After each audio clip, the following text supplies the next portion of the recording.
บุตรทุกคนกินข้าวน้ำกันเด้อสบายดีเมื่อวันโคนมื้อนี้เฮามีข้าวโพดหอมๆเนาะทุกคน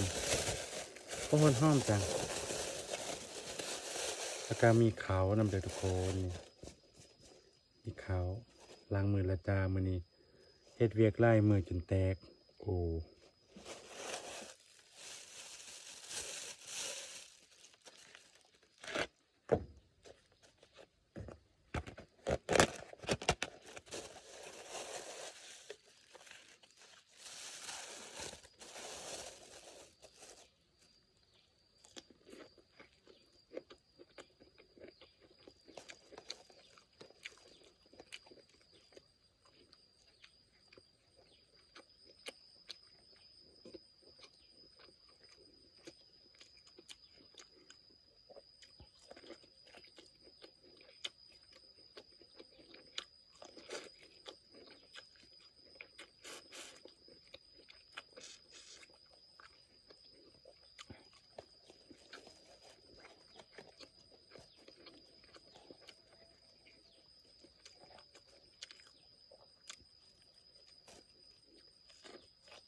โหด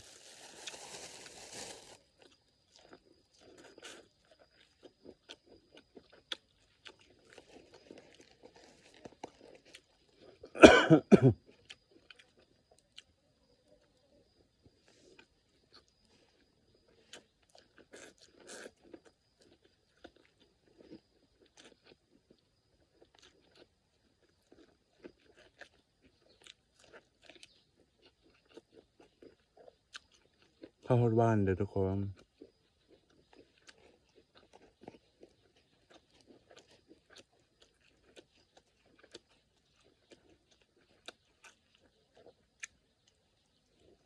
นักสู้พันข้าวเหนียว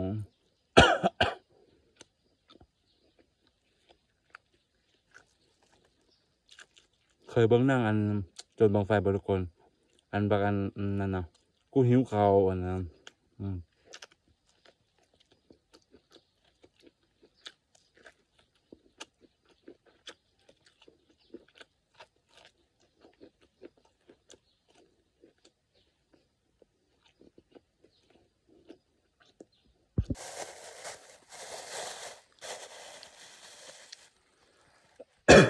อืม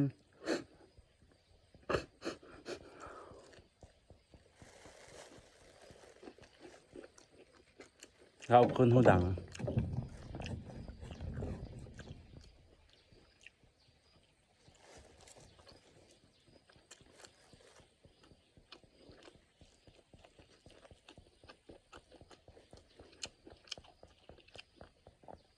วันนี้มาฟันลำมันเอาไว้งัดตากแห้งหาเงินนี่ยังไม่หมดเนอะจ้า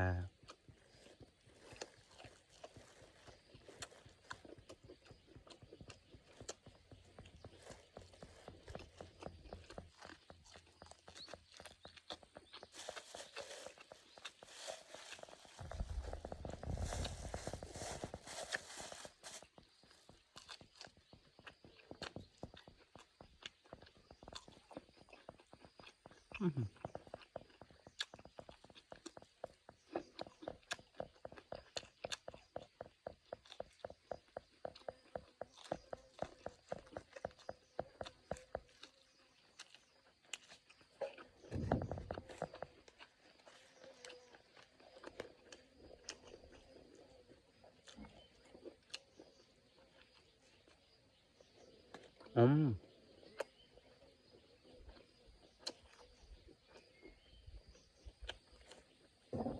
มีปลาแดกนำปลาแดกนิดนึงอีมันแล้ว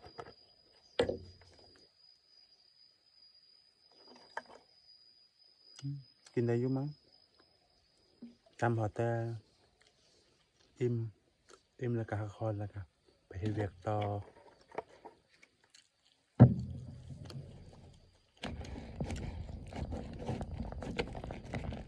กินแบบง่ายๆธรรมชาตินี่นาก่อน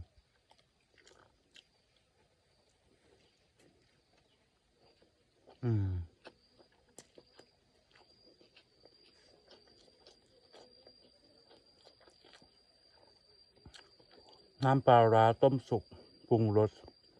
ตราแม่บุญรำเจ้าเก่า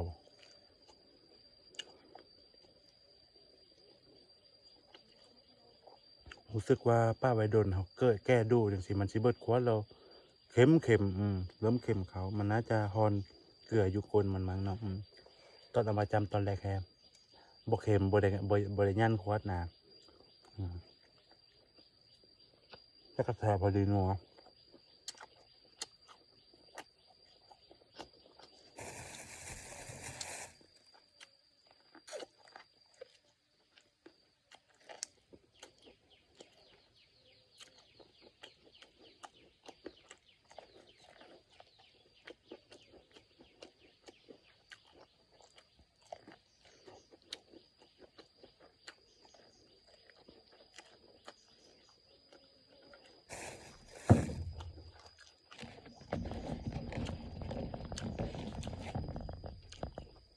ทำงานหนักก็ต้องกินเยอะ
ที่เฟื้อมันมาบังได้แล้วมันบด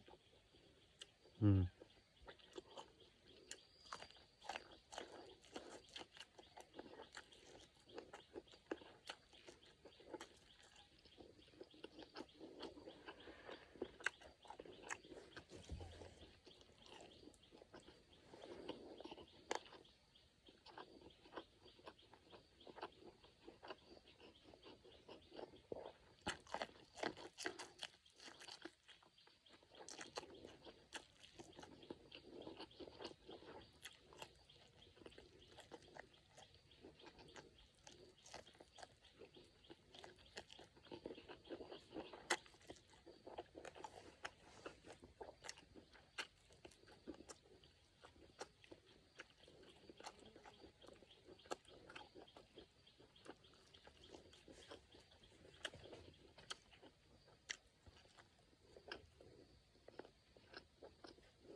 ริ่มบูดแล้ว